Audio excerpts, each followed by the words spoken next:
So in rugby league and in sport in general, I suppose it's fair to say that we all want like the players to reach their potential and become absolute superstars of our game, especially within rugby league, because the more stars, the better, honestly, in my opinion. So let's talk about some players that are wanting to move situations to either reach their potential or, get a well-deserved premiership, or even just move so that they can be happy, basically. So the first guy that I want to talk about that might need to move clubs is Zach Lomax, and obviously this hurts a lot and stings a bit as a Dragons fan, but I think he's just got such untapped potential that I don't know necessarily whether he's going to be able to fulfill at the Dragons, and that's just due to the level of coaching and that sort of thing he's going to get there, and just the system in general. I believe he can be a top centre in the game and potentially even a state of origin type talent, but he just needs that extra boost in, not support, because he got plenty of support at the Dragons, but just skill set and the level of knowledge that the clubs at the top, the coaches rather, at the top clubs provide. Then the question is, where is a place that Zach Lomax can sort of fit in and function and become one of the superstars of the game? He's a centre, so look, if you look around the comp, there's a lot of teams there that they've got good centres, especially Penrith, Roosters, the Rabbitohs even. I don't know if he's going to overtake Isaiah Tass. But so there's a couple options I reckon he could really, really flourish in, and that's probably the Storm. But the one that I'm thinking of that he could really, really flourish at is the Eels. Working under Trent Barrett, I think he can really, really hone in as his attacking game and his flair. He's that flick pass, honestly, if it's used well and in the right context and manner, and not just every single time he has the ball, it's actually going to be quite a lethal weapon, especially if he develops a really good palm to go on a couple of different more versatile weapons and maneuvers to get past defenders. I think he could be fantastic. And honestly, I don't think he's going to have to need too much work with his defense, because I think he's quite a good defender anyway. He's got really good frame, and he's just a supreme athlete, and his goal kicking also definitely helps. Even though they've got Mitch Moses and Gutho that can kick, I mean, the more the merrier, really. Yeah, I think the Storm could be a good fit. He's got a bit of attacking flair. It creates another attacking weapon on that edge, and again, a goal kicker. And look, when Pappenhausen's out, the Storm definitely need one of those. Next guy I'm going to talk about is pretty much moving, from my eyes, for basically the same reason, to fulfill his potential. And that's Matt Croker. I absolutely love what he's brought to the table so far in his first grade career. Works his absolute bum off. Really, really good for the Knights, and probably one of their better performers, and just works with courage and heart.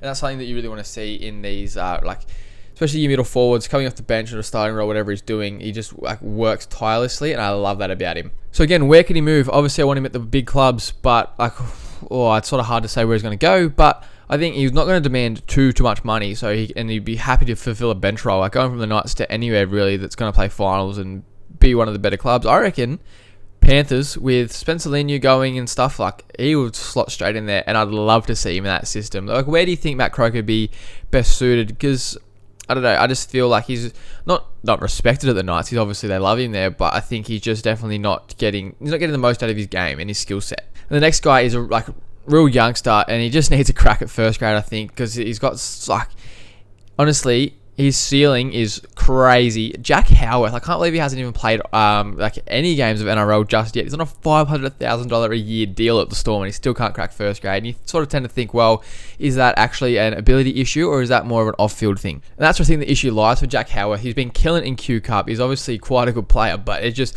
if he doesn't have the mentality and the attitude to get into the Storm system, then you're a bit wary if another club going for a play after him. But there's also a lot of clubs he's an outside back, second rower kind of thing. I think there's a lot of clubs that would take a punt on him, namely the Tigers, Dragons, probably even the Knights. Who else are we thinking of? Just you name in the comments teams that desperately need an edge player. Next guy is one of the guys I talked about in the intro, move just for their happiness and their well-being. Luke Brooks needs to get out of the Tigers. We've been saying it for years, and everyone says it. It should be obvious for them as well. I think for the best thing for Luke Brooks and the Tigers is just for that relationship to end. And I reckon he would be a perfect 14 for one of the bigger clubs. He's obviously got talent and ability, and if he comes on and just has the pressure taken off him, and he can just go out there and just play what he sees off the cuff footy and just go out and have some fun, I think he's still a good player left in Luke Brooks. Clubs that I'm thinking of, maybe even just get away from the Sydney media and stuff and go play for the Cowboys. I reckon he'd excel up there. Be like a Chad Townsend kind of success story. And the next player is one of those guys that really, really deserves a premiership before he finishes his career, and he's not going to get one in his current situation. Ben Hunt, but where does he move? That's the only thing. There's opportunities for him to win a premiership somewhere if he goes and plays 9, maybe not halfback. If he goes up to the Broncos, takes a pay cut, goes back up there, how good would that be for a redemption story there? Look, I had it in my notes sending out to the Dolphins, but then again, I don't yes, they've been playing good, but I don't know if they're going to win a comp in the next couple of seasons while he's still in the NRL. I don't really know who else you can send him to make them a premiership contender. He's not going to get the Storm. He's probably not going to get minutes at the Roosters. Rabbitohs, I mean, if Damien Cook falls off a cliff, but in terms of his form. But even then, I don't really think he's going to get a run there. I don't know. I think the Broncos, and it just for that sweet redemption arc, I actually love that. Get my boy Benny Hunt back up to the Broncos, win him a comp. A guy I think is going to have to move due to just the fact, unfortunately, he's been injured, and then other guys have come through and just stepped up immensely.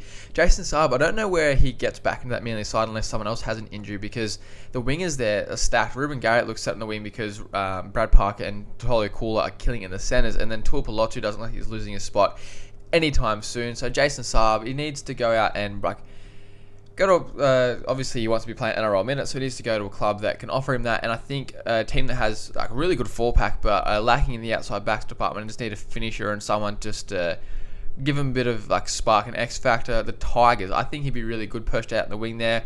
Gives him a nice kick target, plenty of pace adds there, but I think defensively though probably will need to wisen up and sharpen up a little bit. Tim Sheens, get him there and get him defending well. The next two players are all youngsters, really good young guns. And one guy, and just again for opportunity, because I don't see where he's going to get it just yet, is Siwa Wong from the Roosters. Have a look at the Roosters' second row stocks. They've got Angus Crichton to come back, but you've still got Nathan Egan Butcher. You've also got Tuipulotu there. They are stacked in terms of second rowers. So where does Siwa Wong get in? This guy is an absolute freak at football. He's a really physical presence for such a young bloke as well. And I think there's definitely plenty of opportunity elsewhere in the league in the second row department. Namely, a team, if he wants to stay, because he's such a good talent, top level talent, if he wants to stay at one of those clubs, take him to the Storm. I think he'd do a better job than a guy like Trent Liero, no disrespect to him.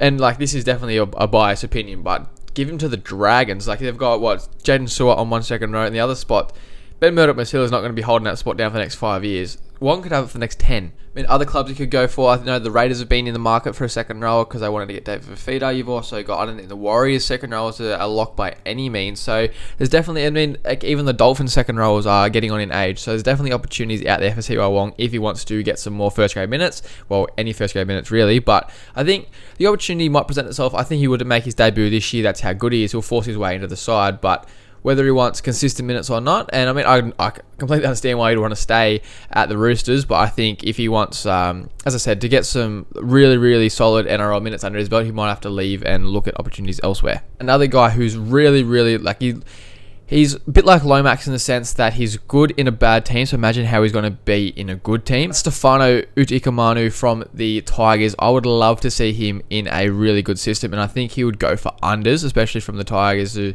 club that's notoriously struggled. If he goes for premiership contender, I think he'd go there for nearly minimum. And again, I've said that we're going to be sending a guy like Matt Croker there. Let's take Stefano to Penrith as the off the bench backup front rower. My God, I think his game would absolutely explode. He was brought into New South Wales camp maybe 2020. So imagine how good, he's got the potential. He's a freak. Imagine how good he'd be in that system under really, really good coaching. I think he'd nearly be a lock for the New South Wales team in that front row. And last but not least, a halfback who he was looking really good at the start of his career, and then he's dropped back a bit, and he's sort of been overtaking the pecking order now a little bit, and that's Toby Sexton. I think he's playing a fair bit of Q Cup now because Tanner Boyd has come in and showed some really, really good form.